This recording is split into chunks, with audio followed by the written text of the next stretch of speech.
Vamos abrir a Bíblia em Atos capítulo 9. Atos capítulo 9, eu vou ler do verso 1 ao verso 9. Atos 9, do 1 ao 9. Amém? A palavra do Senhor diz o seguinte: enquanto isso, Saulo, que a gente conhece como Paulo, ainda respirava ameaças de morte contra os discípulos do Senhor. Dirigindo-se ao sumo sacerdote, pediu-lhe cartas para as sinagogas de Damasco, de maneira que, caso encontrasse ali homens ou mulheres que pertencessem ao caminho, era o nome que era dado à igreja naquela época, ainda não eram chamados de cristãos, aqui eles falavam que pertenciam ao caminho ou à seita do Nazareno, pudesse levá-los presos para Jerusalém. Verso 3: em sua viagem, quando se aproximava de Damasco, de repente, brilhou ao seu redor uma luz vinda do céu.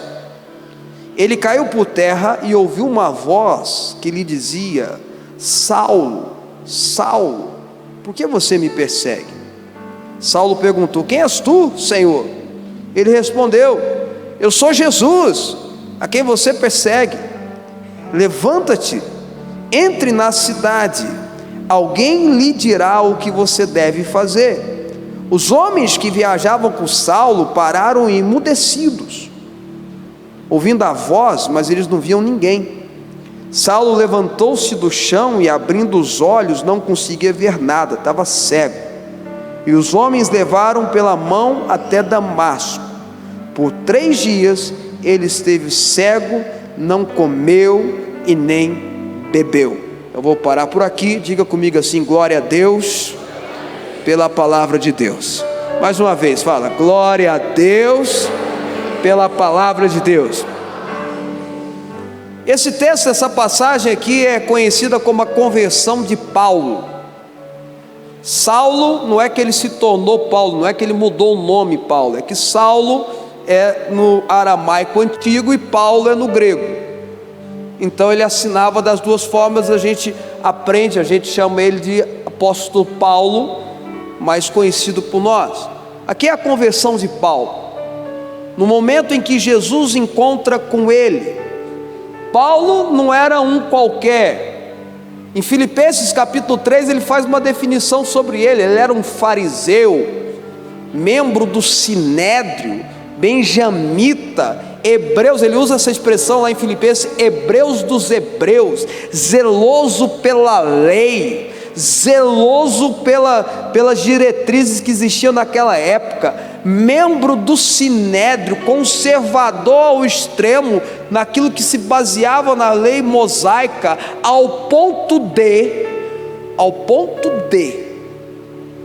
pedir às autoridades judaicas daquela época dos judeus cartas para que ele pudesse ir aos povoados perto de Jerusalém. Um deles era Damasco.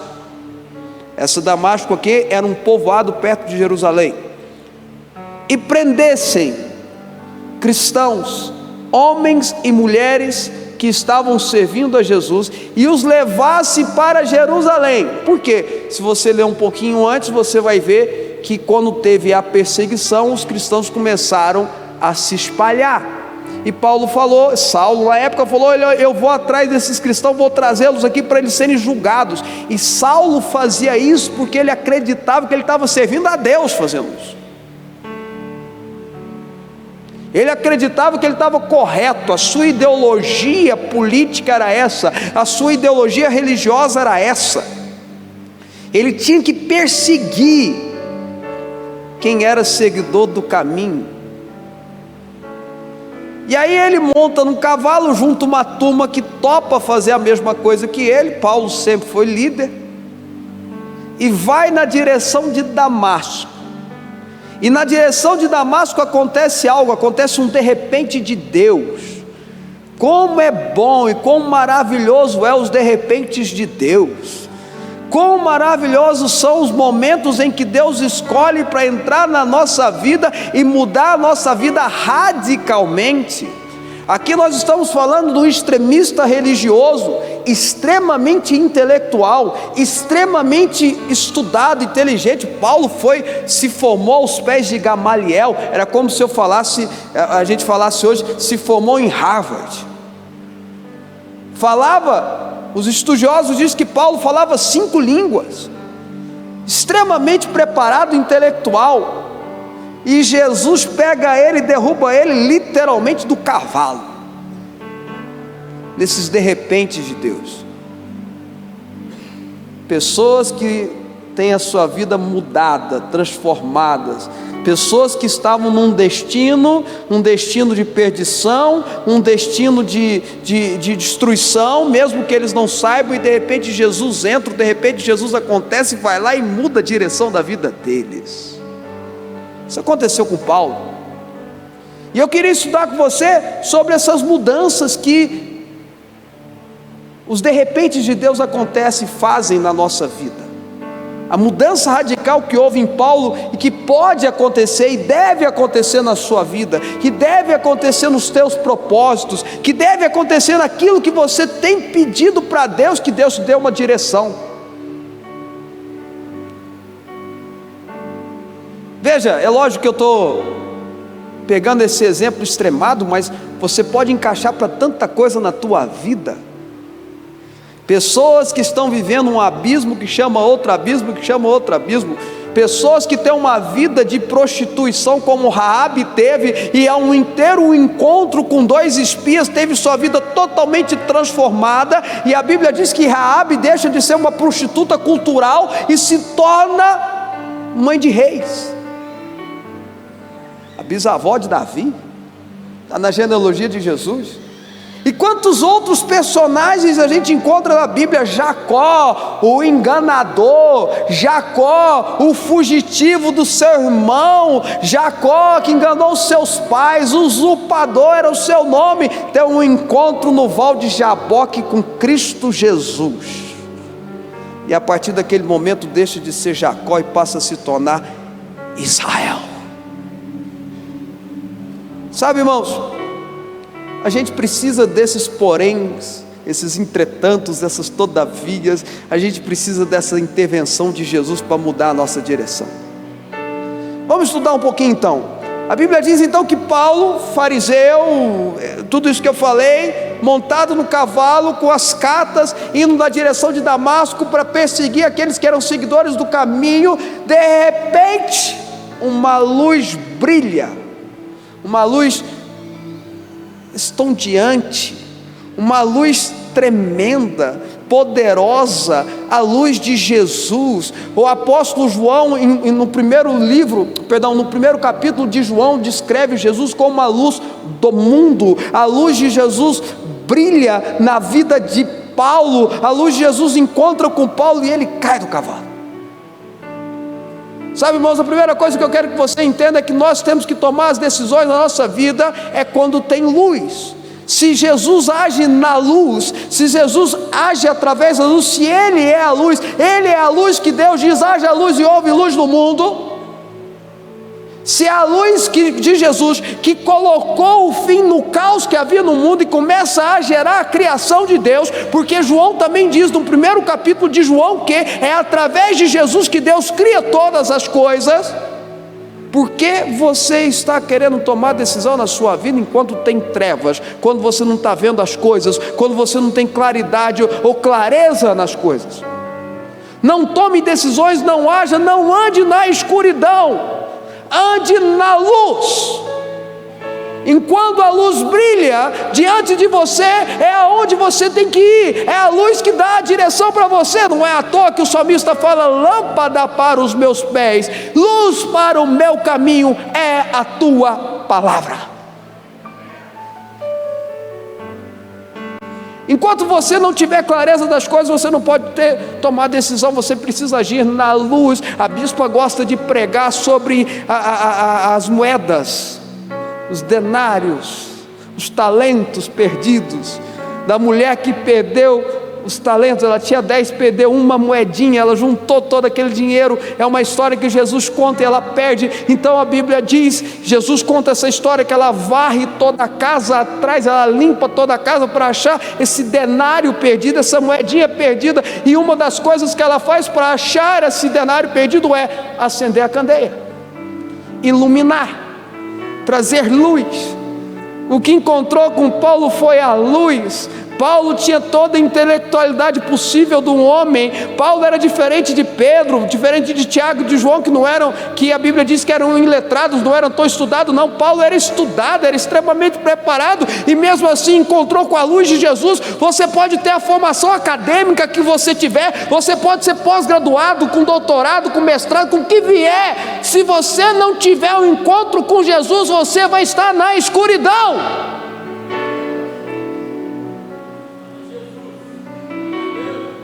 Você está entendendo, meu irmão? A luz brilha no caminho de Paulo, e Paulo cai do cavalo.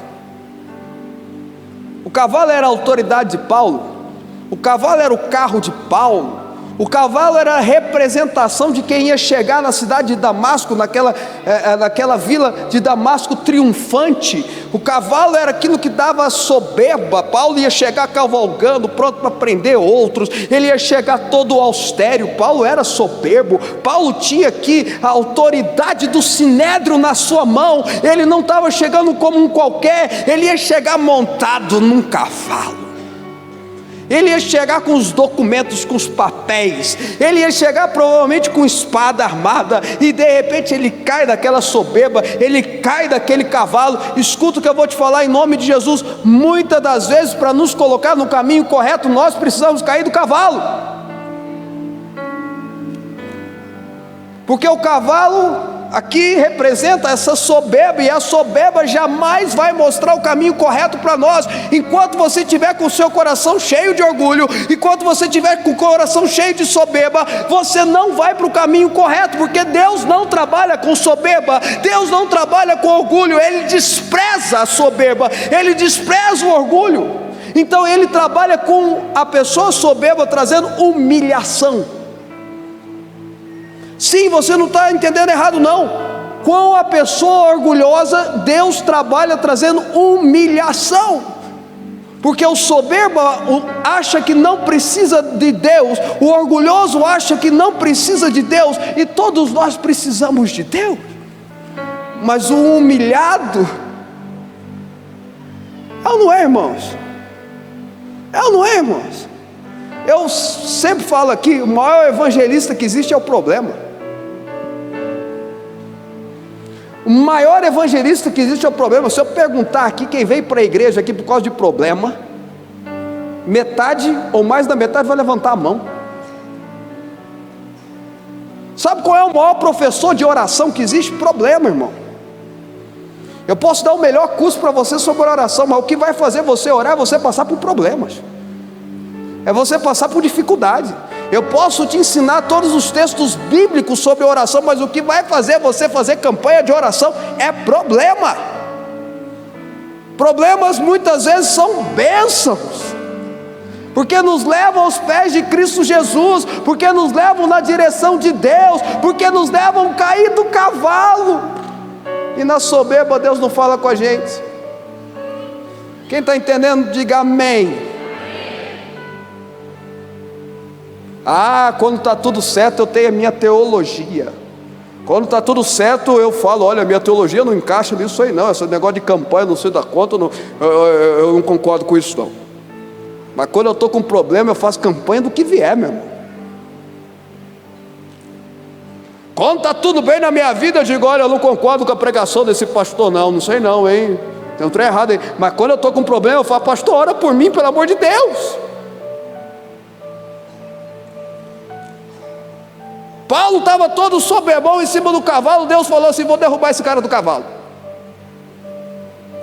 porque O destino de Paulo não era ser perseguidor, o destino de Paulo não era ser fariseu, hebreu dos hebreus, circuncidado no 8º dia, da tribo de Benjamim, como ele se apresentou em Filipenses. Não, o destino de Paulo não era esse, ele achava que era, ele se formou para isso, ele pensava que era. O destino de Paulo era ser apóstolo da graça, apóstolo dos gentios, apóstolo da doutrinação da igreja. O destino de Paulo não era ser defensor da lei de Moisés, o destino de Paulo era ser defensor da graça de Deus.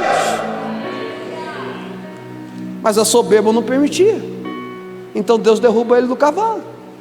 Vocês estão entendendo, irmãos? Muitas das vezes Deus, para te colocar no destino correto da sua vida, vai te derrubar do cavalo. E quando Paulo cai no chão, aquela luz brilhando, ele escuta uma voz. Está vendo que muitas vezes a queda faz a gente ouvir a voz de Deus? A Bíblia diz que no mundo há muitas vozes, e essas vozes nos confundem. A gente escuta a voz da televisão, a gente escuta a voz do jornalista, a gente escuta a voz do pregador, a gente escuta a voz do amigo, do vizinho, do parente, do conhecido, do apaixonado, sei lá o que, e confunde a nossa cabeça. A gente precisa identificar a voz de Jesus. Paulo, caído no chão, ele escuta a voz de Jesus. Quem está me entendendo aqui, irmãos? Escuta, deixa eu te dizer algo para você, meu irmão. Posso ir mais fundo? Você me permite? Você me permite ir mais fundo? Se você não aprender a identificar a voz de Jesus, você vai ouvir vozes que vai tirar você do caminho do seu destino.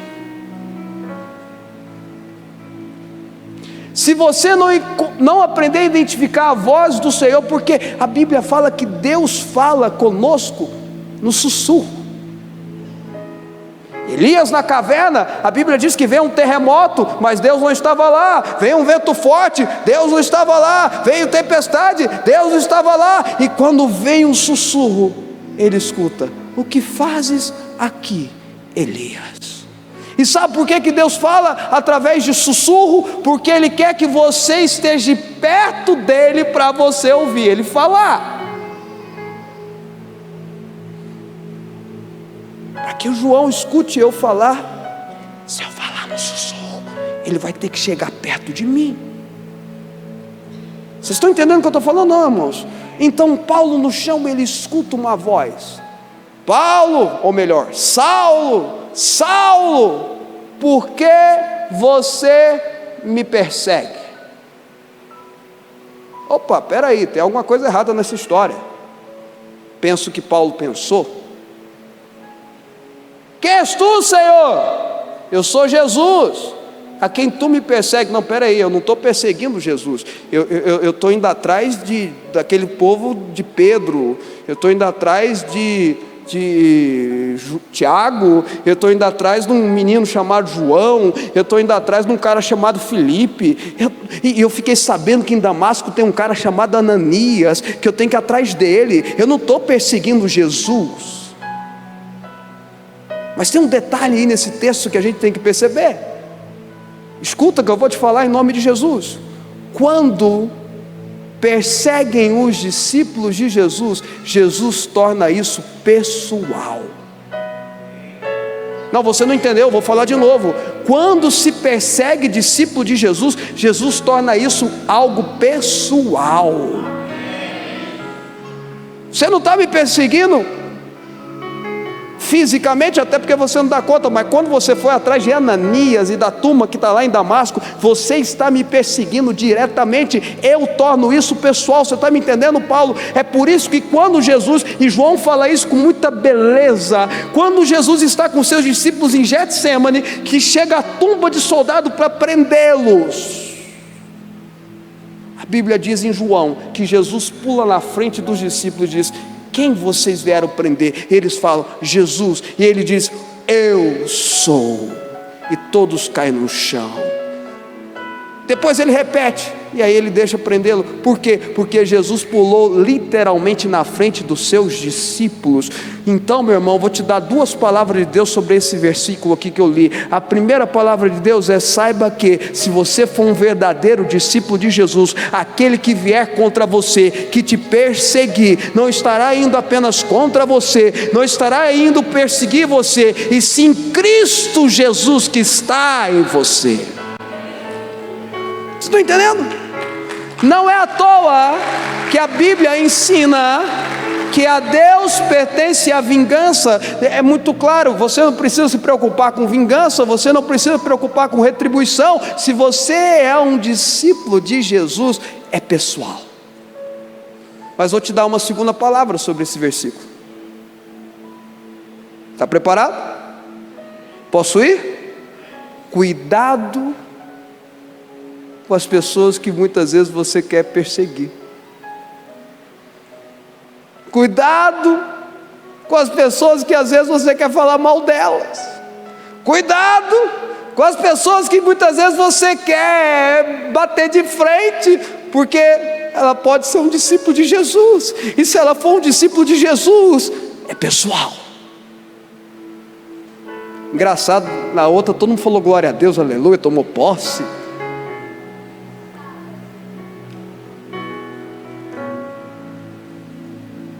Paulo, por que você está me perseguindo? Quem és tu, Senhor? Veja que a queda, veja que a luz, e veja que a voz traz uma revelação a Paulo. A queda, a luz e a voz traz uma revelação.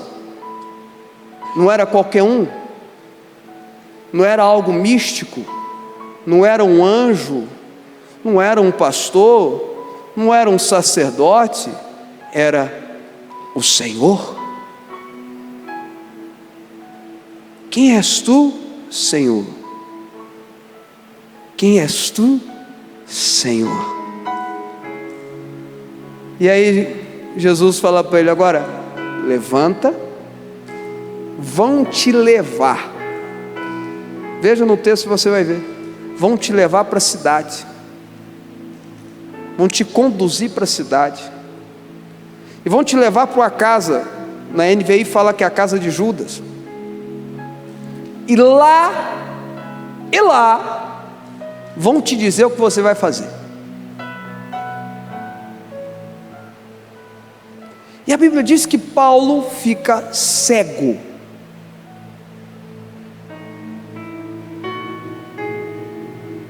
Dá um baita de um estudo falar sobre a visão natural de Paulo. Tem muitos textos falando o quanto isso era trabalhoso para Paulo, e talvez tenha começado aqui, quando ele simplesmente ficou cego, não enxergava nada. E conduziram ele para a casa desse tal de Judas, e a Bíblia diz que ele ficou 3 dias sem comer e sem beber, esperando ouvir. E quando Deus se revela para Ananias, mandando Ananias ir lá na casa de Judas curar Paulo, diz que Paulo estava orando. A gente precisa aprender com Paulo. Enquanto Paulo não estava vendo nada, quando Paulo não estava ouvindo nada, ele continuou buscando, ele simplesmente estava esperando em Deus, ele simplesmente estava orando para saber qual é a direção. Irmãos, quando nós não estamos vendo nada, quando nós não estamos ouvindo nada, a gente tem que esperar. Não é agir, é esperar. Porque através da, entre aspas, cegueira, Deus está tratando o seu coração. Porque através da espera, Deus está tratando o seu coração. Porque através do silêncio, Deus está tratando o seu coração. Deus trata o nosso coração com o silêncio dele. Deixa eu tratar esse ansioso aí. Deixa eu tratar esse ansioso. Deus, fala comigo. Deus, o Senhor não fala comigo. Irmãos, Deus não é assim, tá? Mas eu imagino Deus falando assim: me obriga. Eu quero ouvir a sua voz, Deus. Deixa eu tratar esse ansioso. Vou ficar quieto aqui. Mas qual é a atitude correta de quem quer estar no caminho certo? Qual é a atitude correta de quem precisa mudar a sua direção? Enquanto ele não está vendo nada, quando ele não está ouvindo nada, é fazer o que Paulo estava fazendo: orar, meditar em Deus, esperar em Deus. Bom, em outra parte da cidade acontece uma outra mudança de rumo. Deus aparece para um homem chamado Ananias, discípulo de Jesus. A Bíblia não fala nada antes sobre esse personagem, nem depois. Tem algumas coisas da tradição cristã, mas nada muito certeiro. Mas provavelmente era uma figura importante da igreja cristã naquela vila Damasco. E a Bíblia diz que Deus aparece para Ananias e diz a Ananias: Ananias, eu tenho uma missão para você. Sabe, irmãos, homens e mulheres de Deus esperam receber uma missão de Deus a vida inteira. Oram, clamam, buscam a Deus para ouvir de Deus: faça isso, faça aquilo, tome esse rumo, tome essa direção, pregue às nações, pregue na igreja. Homens e mulheres de Deus ao redor desse planeta Terra, e desde aquela época até hoje, esperam ter uma missão de Deus, e alguns esperam anos, alguns esperam décadas para receber uma missão de Deus. Eu fico imaginando Deus aparecendo para Ananias, e Ananias pensando: agora chegou a minha vez, vou ser o Billy Graham da minha época agora, né, daquela época. Agora chegou a minha vez. E Deus fala para ele: Ananias, vá na casa que fica na rua direita, lá está Saulo. Em uma visão, ele viu uma visão. Olha só como é importante no silêncio buscar a Deus. Ele viu que alguém iria lá curá-lo. Eu estou te enviando, Ananias. Vai lá, impõe a mão nele e ora sobre ele para que ele seja curado e que ele receba o Espírito Santo. Ananias fala para Deus: o senhor está falando sério? O senhor tem certeza? Estou contando na versão Fábio Souza da Bíblia, mas pode ver no texto que é mais ou menos isso. O senhor está falando sério? Saulo? O senhor está sabendo que Saulo está vindo aqui para me prender? Ô Deus, o senhor está sabendo que Saulo está vindo aqui me pegar? O senhor está sabendo que Saulo tem as cartas na mão do STF lá daquela época, me botar na cadeia? O senhor está sabendo disso? O senhor tem certeza? Eu tenho uma missão para ele, Ananias. E a sua missão, Ananias, a missão de Paulo é pregar aos gentios, a missão de Paulo é levar o evangelho para nações, mas a sua é ir lá agora, colocar a mão de cura naquele que queria colocar a mão em você para te levar preso.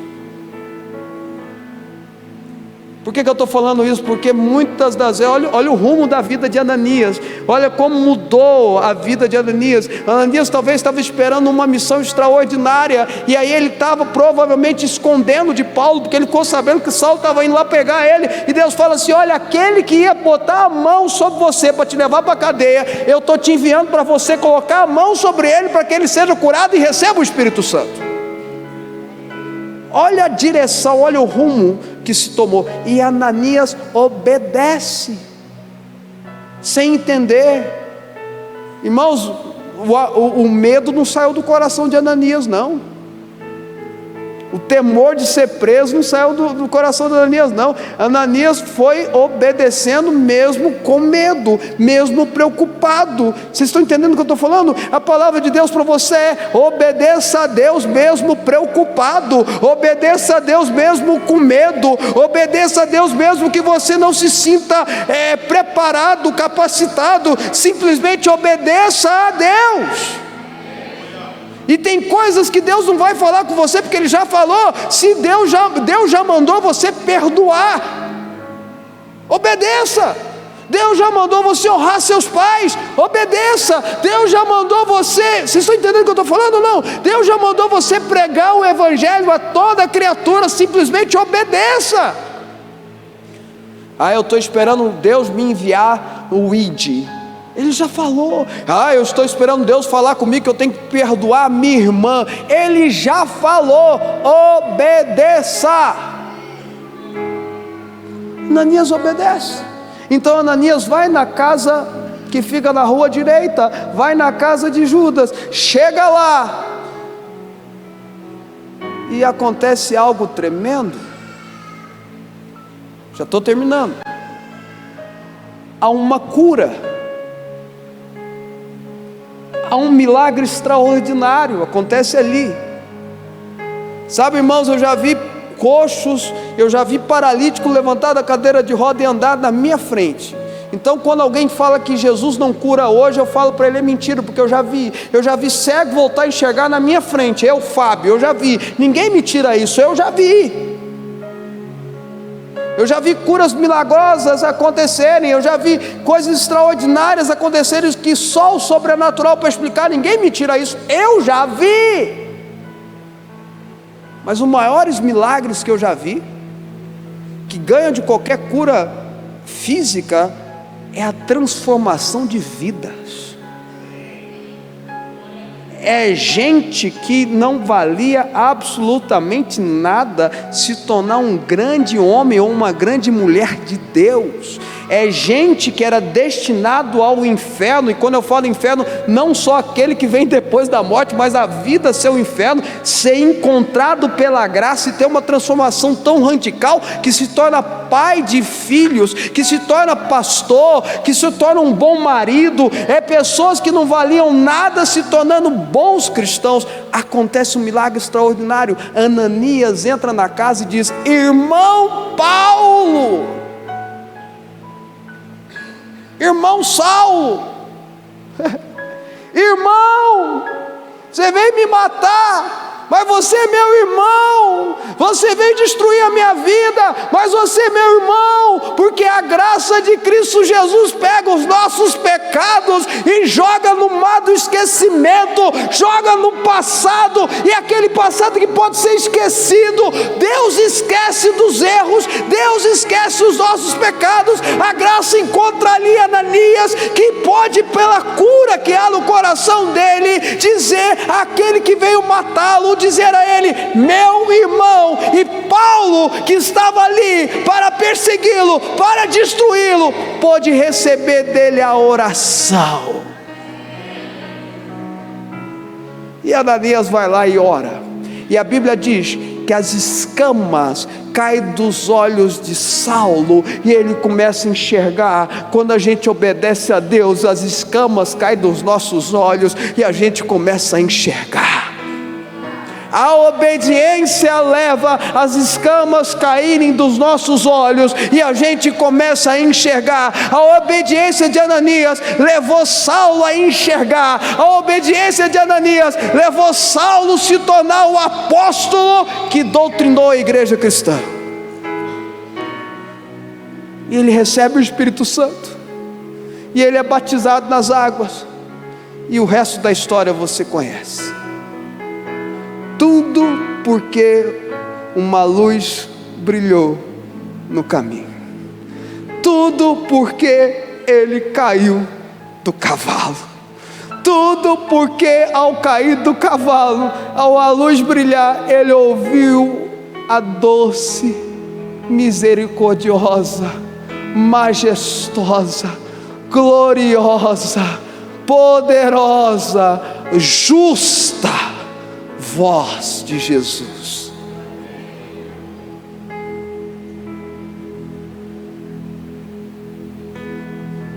Mudou